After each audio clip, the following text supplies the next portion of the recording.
See, let me explain something to you. God's saying, this is the, let me give you the statement he gave me. The person was still battling and crying and complaining and asking God why loneliness, and also still gets angry. This is note again.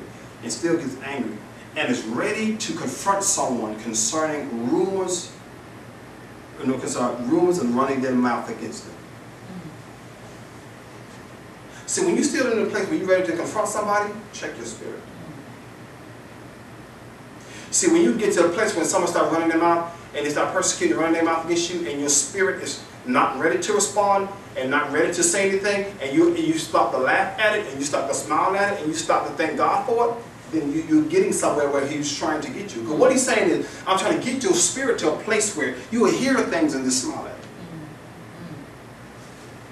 So when you're still ready to jump up, something ain't done yet. Still, man, you go back it up and get recooked in that area.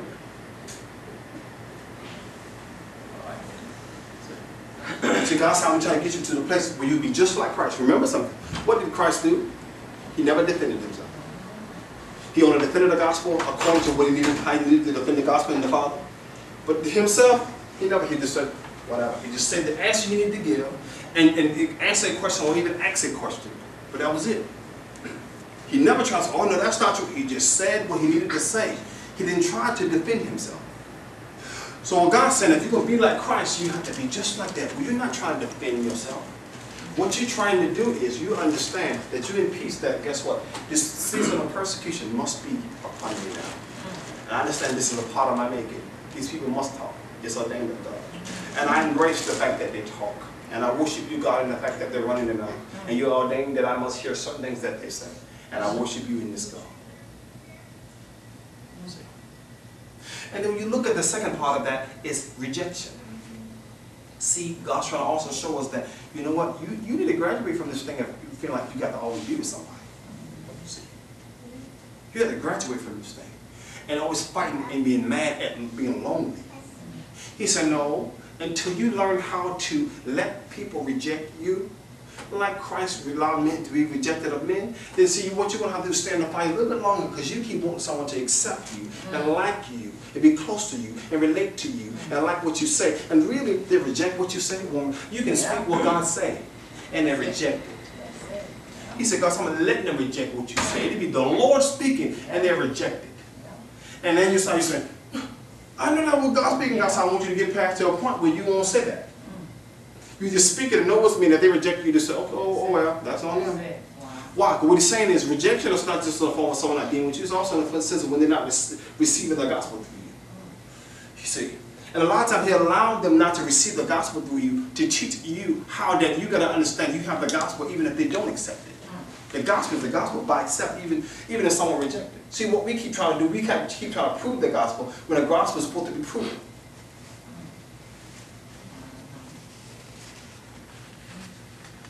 And the proving is when you're made by God. And when the gospel is proven and not trying to prove the gospel, what happens is you don't speak much. You don't say much. You don't speak much. Because it is show for itself. See? Something is proven to show for itself. The evidence is to show for itself. So being that that's the case, that means you don't have to prove that you're a prophet. You don't have to prove that you're a deacon. You don't have to prove that you're a man of God, woman. You don't have to prove that. You don't have to prove that you're a pastor, apostle. You don't have to prove that. The works will speak for itself.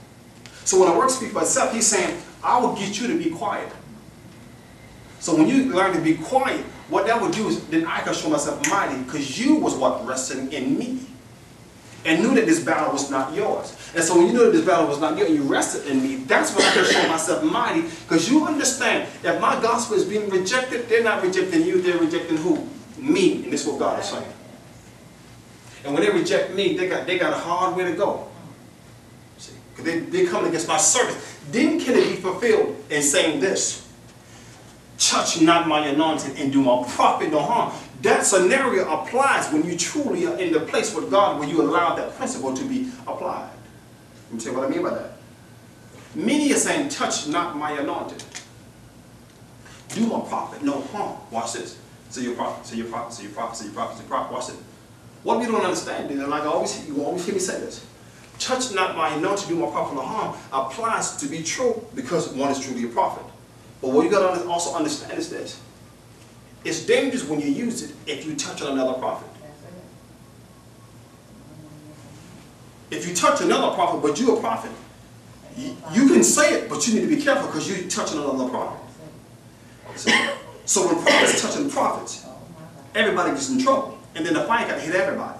You get it? So that's why I'm a man of God, I'm an apostle so-and-so, I'm a bishop so-and-so, yeah? But you're in the fight because all your bishops been talking. You're in the fight because all your apostles are running your mouth. You get it? All your prophets running, all your pastors are running your mouth. So for that reason, all your pastors going to fight, and all your get your tail in here, all your bishops line up in here, all your apostles line up in here, all your prophets line up in here, all your pastors line up in here, all your ministers line up in here. Because all of you been running your mouth and doing things you shouldn't do. So all of you get in here. And then all of you want to go in there and start quoting, talking about, touch not my anointing, do my prophet no harm. All of you saying this here, but all you shut your mouth because I'm purifying all of you. See? We got to be careful with that scenario. See? This is why when you understand this principle, you understand how to just zip your mouth and let God be God. You get to a place where you stop defending yourself and only speak when you need to. Let me tell you something. There's scenarios when the Spirit of God sometimes will allow you to look like a fool and your flesh will want to explain. And God said, don't say nothing. Don't explain it. Don't explain yourself. He said, I want you to look like a fool and I want people to think what they want to think. Don't explain, and you could explain, but I'm going to tell you not to explain because I'm teaching you how not to defend yourself. We got this explanation type syndrome.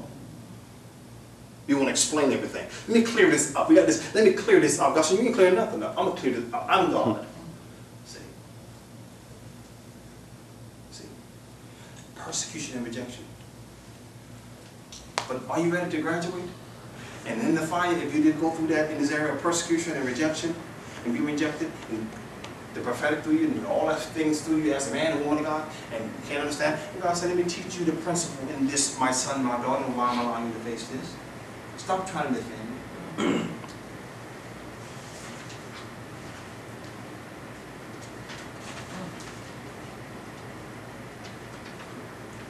We have another. The next one we have is association and company. Who we run with, who we know, who we relate to. God been trying to, got this fire on us for a mighty reason, based on who we run with and who we know. And God been trying to separate us and separate us and separate us and separate us. Watch this. This statement goes with this one, association and company. It says the relationship you were being, the relationships you were being spiritually pulled away from still remains. You didn't let them go. And now it's a relationship of the flesh. And for your own selfish, prideful, and stubborn reasons. Because we have our reasons why we want to have someone we can talk to relate to, because we are afraid to be alone. We have our own selfish, stubborn reasons. And God said, you know, now the relationship has become a relationship of the flesh now. Because at first it was divine. The grace has been lifted, but you still held on, and I told you to let it go. And because you want to let it go now it's going to become a relationship of the flesh, because my spirit is not going to be in the midst of where you think it's going to be in, because I've lifted my grace from it. See? So it becomes three types of relationships, from ordained to grievous, to allowed to grievous, and natural to grievous. What does that mean? Ordained means relationship when He specifically ordained for you to be connected with someone for a season. And we're going to say 3 years, and 2 years, and 3 years, and 3 years. And in that period of time, you're supposed to be connected with that person. And that's divine and ordained. But after 3 years, your spirit's supposed to know that it's up. But it's on 3.5 years now, and you're still holding on, calling them every day, running up and down the road together. And God said, I told you now, at the end of 3 years, this is going to be up. This is hypothetical. And after 3.5 years, now you're at 3.5 years now. And you're still running with this person. On the phone constantly, still up and down the road, still supposed to be prayer partner. And I told you cut that off. I told you shift now. And you don't want to shift because you're so cool with this person. You know this person well. And God said, I told you now. So now when you pray now, the anointing don't fall the way it used to. So when you pray with them now, it don't fall the way it used to. It's like you're trying to usher in and make the presence come. And see, when you do that, when God said, I lift the grace, but you don't get it. You can pray to me because you're still praying to me, I'm God. But the grace in the midst of relationship, there was an anointing to match that. That's why you don't feel the presence like you used to. It got nothing to do with whether you don't have a relationship with me. You don't feel the presence because my grace has been lifted off the relationship. And a lot of people don't understand that the grace has been lifted from the relationship. It has nothing to do with their relationship with God individually. It has to do with the grace in that particular relationship. So when God lifts the grace off of that relationship, there's a certain type of anointing not there anymore. And we wonder why things seem dry when we try to make things spiritual with people God trying to disconnect us from. When you try to disconnect it, what he's saying is not the spirit where you think it's going to flow, it's not going to flow there anymore. Even though you are anointed, they're anointed, it has nothing to do with that. It has to do with the settling of that grace in that relationship that I have now lifted and removed. And so we're still hanging on to relationship. God said, I told you, shift and change now. And this fire was to get you to understand. And this is why some of those same relationships we end up having trouble with. Have trouble because he said, I'm put this fire in this. And the reason why there has to be this fire is because you don't get the picture. I said, let go. I said, shift and change. So now you can understand why we used to be so cool and talk and relate and pray together. But now, see, like every time we talk, almost like arguments, almost like fussing, like they don't agree with me, like they don't understand what I'm saying. What's the problem? It used to be like that before. They used to always understand what I was saying. And it's received. As soon as I said, now they question everything I say. What's the problem? Now they question what I say. Then this receiver person died and said, I don't know if that's God. What is the problem? God's how to lift the grace. And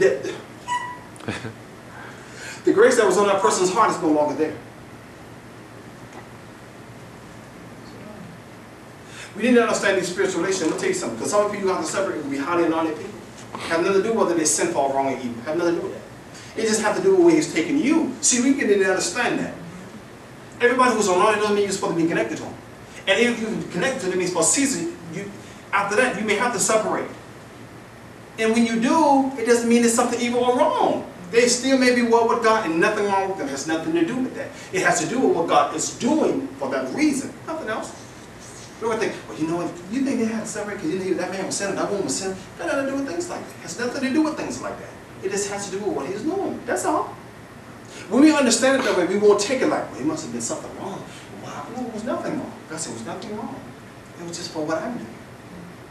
When we receive it that way, we can maybe just do it and let it be. It'll hurt for a minute, but it'll be well.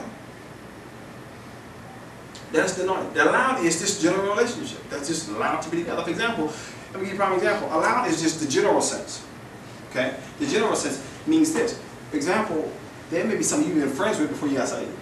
You've always been allowed based on just being a person. That's just general. Nothing wrong with that. But then even after that, it comes a time where God may tell you to separate. And then the natural is when it comes, the natural I use it in the sense of how God wants to use it, it's a sense of what we call family. That's a tough one for a lot of us as his people. When God says separate to a certain degree, you don't never totally separate from God because it's family, but there's a certain type of separation we call you into with certain people. Even though they still family, still seem like to cook out, this, that, still relate, spend time, all that. But there's a certain type of separate. He said that's you got to do this. I'm sorry. Even those cuz, even those cuz, even those your favorite cuz, got to spend all those summers together down at Grandma High. At the pool every summer. You know, at the pool. And just be riding our bicycles down the dirt road. And in the bushes, picking bushes and sticks and all that. He said, even though it's your favorite cousin, he said, shh.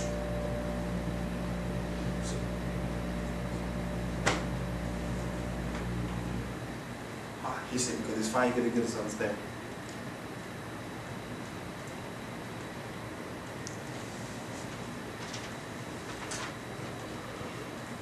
One more, and we're done. And that is,